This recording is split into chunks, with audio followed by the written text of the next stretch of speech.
Канал «Мы есть» представляет сказки у камина. Предлагаю запастись чаем с печеньками. Приятного прослушивания. Александр Ролот. Каблучки. Рассказ. Кто о чем?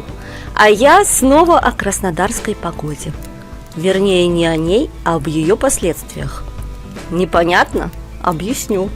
Дней 360 в году она или замечательная, или сносная. Но вот пяток не приведи Господь. Днем дождь, а ночью мороз. Что видим утром? Гололед, будь он трижды не ладен. Дворники, конечно, посыпают общегородской каток песком, но не всегда и не везде. А потому... Ой, извините, про погоду продолжу чуть позже. Надо вон той девушке помочь. Поскользнулась бедолага, каблук сломала. Красавица, ну как можно в такую-то наледь да на шпильках? Идти-то сможете? Давайте я до кафешки провожу. Там ногу повнимательнее поглядим. Хорошо, если только ушиб или растяжение. А если не равен час чего похуже, так придется неотложку вызывать. Да в ближайший травмпункт. Я протянул девушке руку, помог подняться и подобрал с тротуара высоченный каблук, пару минут назад составлявший единое целое с изящным сапожком. «Спасибо, наверное, я сама смогу доковылять. Тут ведь недалеко», — ответила девушка. Но на мою руку все же оперлась. На репетицию опаздывала в театр. Обулась в то, что первая подвернулась. Подвела труппу. Надо срочно позвонить, извиниться. Ой, простите, не представилась. Меня Аней зовут. На одном дыхании выпалила пострадавшая, свободной рукой забирая у меня оторвавшийся элемент модного сапога и пряча его в сумку. Ну, с кем не бывает. ГЗОТ трактует это как несчастный случай по пути на рабочее место. Следовательно, вам полагается оплачиваемый больничный лист до полного выздоровления. Давайте вместе осторожненько сделаем еще пару десятков шагов и очутимся в уютном заведении под веселой вывеской «Весна. Кафе. Самообслуживание». Оттуда и позвоните главрежу, а заодно и передадите от меня привет. «Знаете нашего Горыныча?» Аня округлила глаза. «Егора Подгорного? Конечно. Более того, после Нового года по моей пьесе он спектакль собирается ставить. И скажу по секрету, там много женских ролей». Я подмигнул девушке и открыл дверь в заведение общепита. «Репетиция отменяется», — голосом режиссера пробасила трубка. Из всей труппы только 4 и добрались, включая меня. Жду послезавтра. Надеюсь, этот гололед исчезнет, как ужасное привидение. Телефон запищал сигналом отбоя. Девушка убрала его в сумочку и достала оттуда сломанный каблук.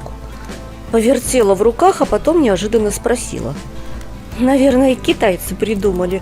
У них там ни зимы, ни гололеда не бывает. Между прочим, то, что вы держите в руках, одно из самых загадочных изобретений человечества. Существует теория, что именно ему люди обязаны появлением правого и левого ботинка. Более того, столетия тому назад от его величины зависел статус хозяина обуви. Так-то вот, Аннушка, вы позволите постороннему мужчине так себя величать?» Собеседница утвердительно кивнула и отпила глоток ароматного напитка, настраиваясь на беседу. «Это как? Можно поподробнее?»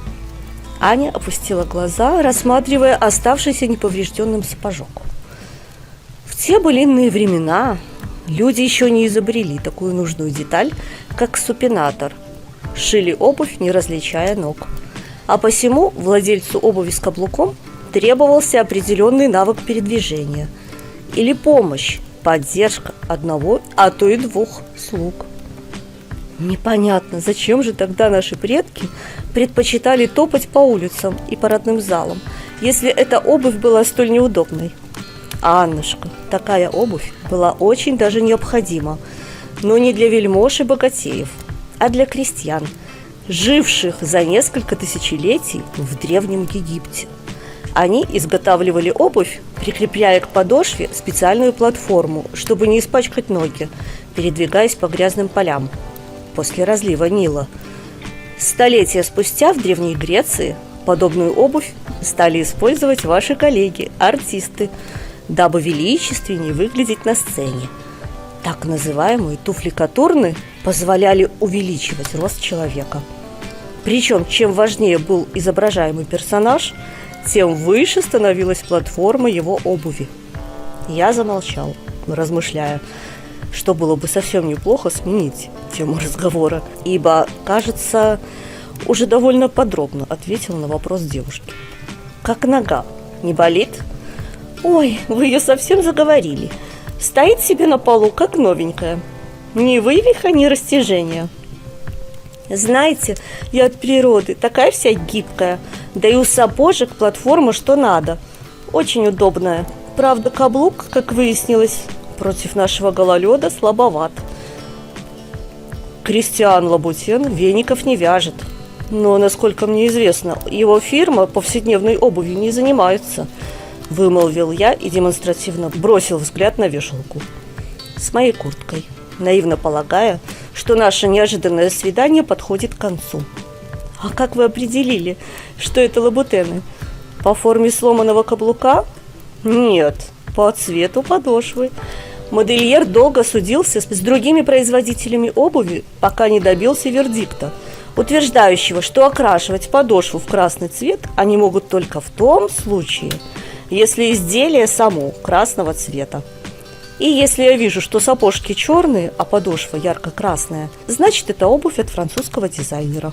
Или подделка. Такое тоже случается. Я на гастролях покупала в Венеции», — недовольно буркнула Аннушка. «Кучу евриков выложила, между прочим». «А ты слышала, неожиданно переходя на «ты», продолжила я, что именно там придумали каблук-цепколе, и не дизайнеры, а дамочки легкого поведения. Они становились на высокие платформы, привлекая внимание мужчин. А на другом берегу Средиземного моря, в гаремах турецких султанов, насильно заставляли жен и наложниц носить сандалии на каблуках. Считали, что неудобная обувь не позволит несчастным дать дёру». Ни я, ни моя собеседница не заметили, как возле нашего столика собралась стайка слушательниц. Самая бойкая из них не выдержала и поинтересовалась: «А вам известно, что еще в средние века мужчины-кавалеристы и охотники заказывали себе сапоги с утолщением на подошве, чтобы нога не соскальзывала со стремени?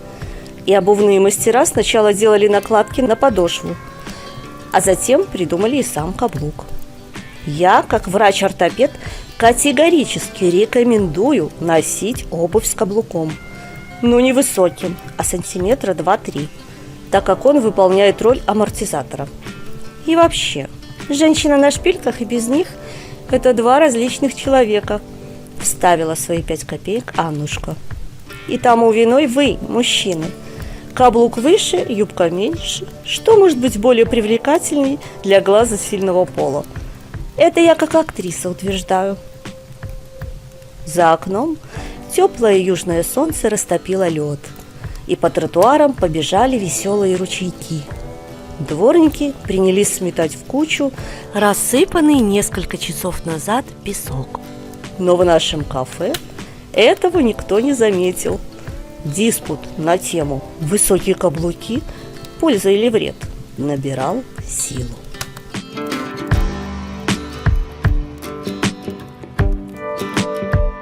Текст читала Марина Абазовик.